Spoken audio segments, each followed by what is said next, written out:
Liverpool inabidi waingie sokoni kutafuta beki kwenye dirisha hili hapa kabla halijafungwa, kwa sababu tayari kuna taarifa ya kuwa Bradley kaumia na atakaa nje mpaka msimu unamalizika. So unaona kabisa kabla hata ya Bradley kuumia, Liverpool walikuwa na tatizo la defense. Walikuwa na changamoto, ilikuwa na walazimu waongeze center back, na of course kwa kuna mambo mengi sana yalikuwa yanazungumzwa kuhusiana na Januari hii hapa kufanya usajili. So sasa hivi wanapata pengo lingine la beki wa kulia. Bradley ameumia mpaka mwisho wa msimu.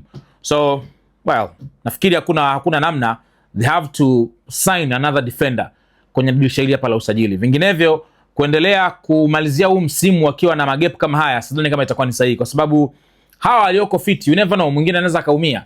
Hata kama kaumia kwa wiki chache, lakini still ni pengo kubwa tayari ambalo lipo hapa. Huyu mmoja Bradley ndo mpaka mwisho wa msimu. Kwa hiyo kwa tahadhari wanatakiwa kusign at least defenders wengine kama mbadala wa kukava nafasi ambazo Bradley ameacha, lakini pia kuongeza nguvu pale nyuma kwenye defense. We all know changamoto ya defense imewakumba Liverpool kwa kipindi chote tangu mwanzo wa msimu, na imeonekana hivyo mpaka hivi sasa ambapo tupo katikati ya msimu.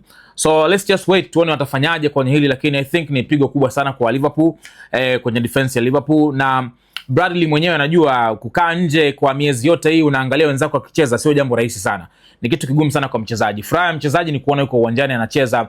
Kwa hiyo it's so painful kumuona kwamba jamaa anakwenda kukaa bench kwa kipindi chote hiki akiuguza majeraha.